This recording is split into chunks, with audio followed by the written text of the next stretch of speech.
First question, Jonathan Fagan. Hi, Stephen.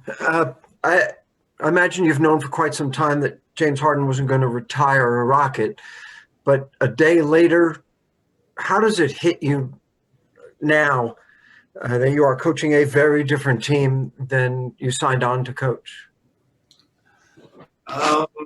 Yeah, I guess it was a surprise to say the least, but that's the NBA. And change is a part of the NBA, and I realized that from a young age and throughout my career. So the fact that everything kind of went down the way that it did was a surprise, but it's up to me to kind of regroup and reset and move forward. It was a crazy 48 hours for sure, but we're out of it. Do you characterize, or is it fair to characterize this past month as disappointing, worse, nightmare, whatever? I mean, for me, not a nightmare at all. Just dealing with circumstances, dealing with problem solving, dealing with all of the things going on around the team and within the team.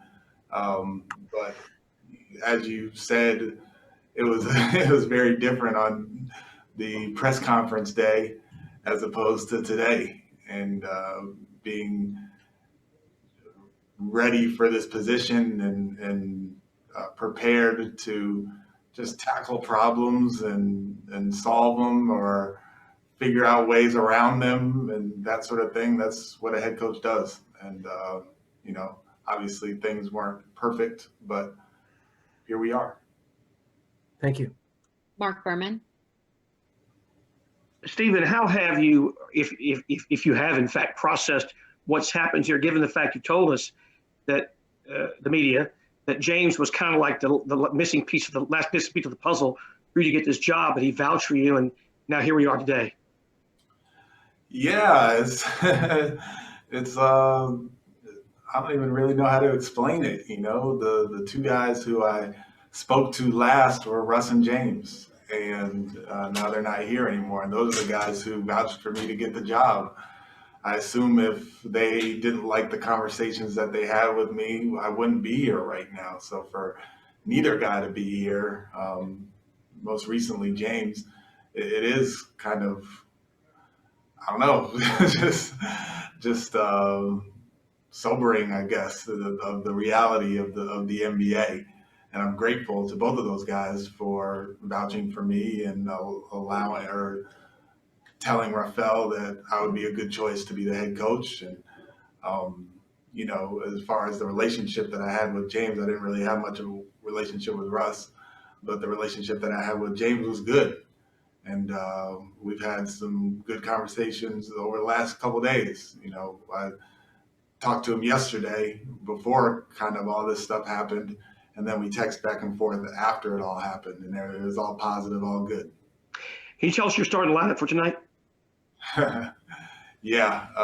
So without John and without Eric, we have Sterling, Brown, Ben McLemore, Jae'Sean Tate, PJ Tucker, and Christian. Sean Hyken. Stephen, how you get this job, it's your first head coaching job. The first thing you have to deal with is just kind of all this, the rumors and James requesting a trade, all this kind of stuff. Like, how does it feel to just kind of have that stuff on you and you get to just kind of focus on the basketball coaching part of the job more so than like all this extra stuff? Yeah, I mean, I think at this level, there's always some extra stuff that goes along with it. And, getting beyond it definitely is a good thing, but there's more stuff on the horizon and there's more basketball to be played and more basketball to coach. And like you said, the focus will be more on basketball for me, but it will always be making sure that the group is connected, doing things to make sure that I'm fostering an environment where the players are coming together as opposed to going apart. So, to answer your question, yes, it's good to kind of focus on basketball, But the part of the job is always to do whatever you possibly can to make sure that the players are coming together as a group. Adam Spolin. Steven, do you get a sense from your team that there's just some relief? Not that he's been traded, but just the fact that there's some finality to the situation? I wouldn't say that. You'd probably have to ask them individually. As a group, we had a shoot around this morning. The spirits were high. We talked about the Spurs. We didn't talk about anything else. And up until this point, as a group, we really haven't spoken much about anything beyond social justice and basketball.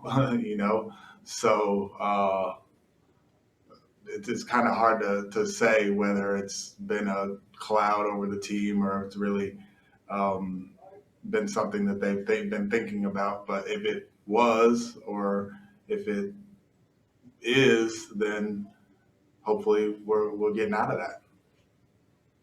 Brian Bearfield. Coach, how much has your father helped you out in a situation like this so early on in your career, having to deal with so much adversity? A lot. I mean, he's dealt with so many different things, so many different situations, probably every situation that you can deal with. And then I'm just kind of adding on to that list as a Silas. But he's helped me immensely.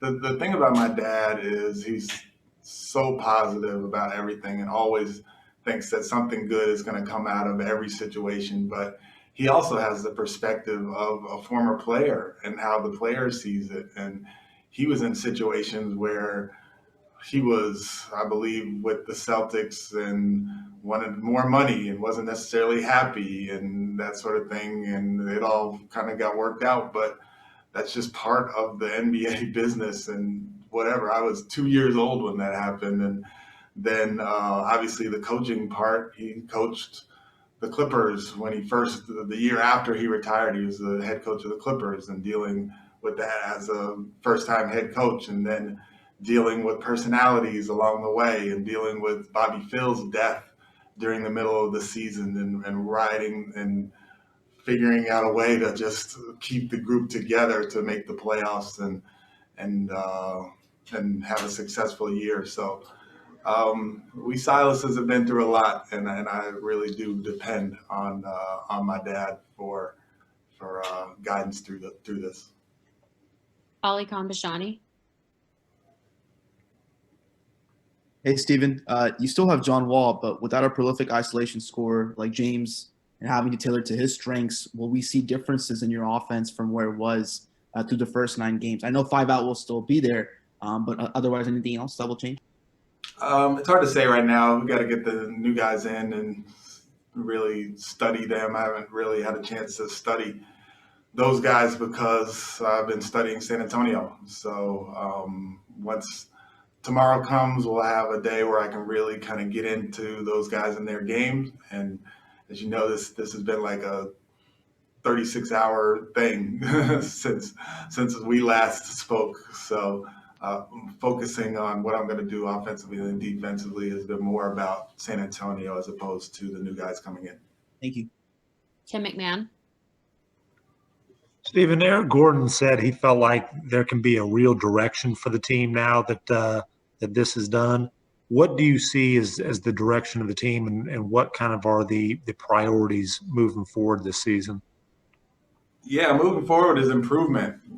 And the hard thing about it is we don't have practice time and like a lot of preparation time. So the preparation part is going to be huge moving forward, and making sure that everybody, gets on the same page on both ends of the floor, and kind of I'm able to really put my stamp on what we're going to be doing on both ends of the floor as we are moving forward. But the main thing that we want to be doing is getting better every game, every week, every month, making sure that the offense is spaced correctly so guys can play to their strengths, making sure we're playing at a pace that is appropriate for our group, but most of all playing defensively in a way that we're able to contain teams and do better than we have so far. Ben DeBose. So I know with the starting lineup, Sterling and Ben are basically in place of John and James, or I guess John and Victor now. Jae'Sean over David. What's the thought process with that? And is there a possibility for Jae'Sean to get a longer look potentially as a starter?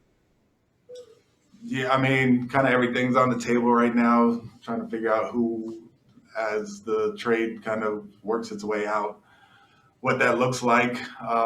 But the reason Jae'Sean is in the lineup is because he can handle the ball, and without our two primary ball handlers in John and Eric, we're going to have Sterling out there handling, and I just felt that we needed another guy who could bring the ball up the floor.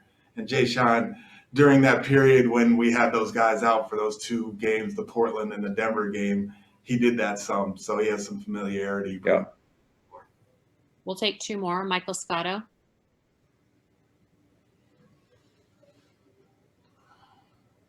Hey, Stephen, can you hear me okay? I guess you're not happy. Stephen, my bad. Two quick questions for you. One, you're getting Victor Oladipo.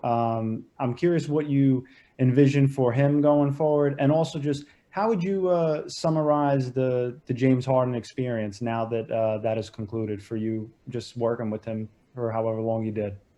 Yeah, well, the trade hasn't been completed yet, so I'm not supposed to talk about any of the players involved, so I can't talk about that part.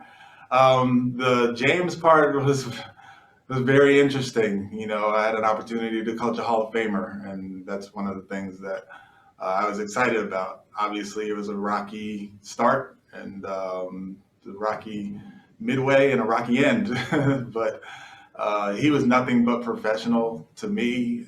He gave me good advice. He was engaged. He asked good questions during practice. You know, there was just a professionalism that he brought to me that just didn't work out. Just didn't. And last question, Adam Spolin.